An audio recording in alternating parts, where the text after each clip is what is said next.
Bugger all to do except sit and wait. Well, I don't know, sir. We could have a jolly game of charades. Oh, yes. And sing-along of musical hits like Birmingham Bertie and Whoops, Mrs. Miggins, you're sitting on my artichokes. Yes, I think bugger all might be rather more fun. Permission to ask a question, sir? Permission granted, Baldrick, as long as it isn't the one about where babies come from. No.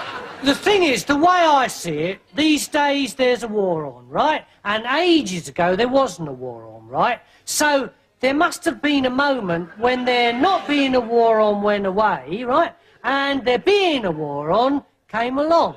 So, what I want to know is, how did we get from the one case of affairs to the other case of affairs? Do you mean, how did the war start? Yeah. The war started because of the vile Hun and his villainous empire building. George, the British Empire at present covers a quarter of the globe, while the German Empire consists of a small sausage factory in Tanganyika. I hardly think that we can be entirely absolved from blame on the imperialistic front. Oh, no. No, sir. Absolutely not. Mad as a bicycle. I heard that it started when a bloke called Archie Duke shot an ostrich because he was hungry. I think you mean it started when the Archduke of Austro-Hungary got shot. No, there was definitely an ostrich involved. Well, possibly. But the real reason for the whole thing was that it was just too much effort not to have a war.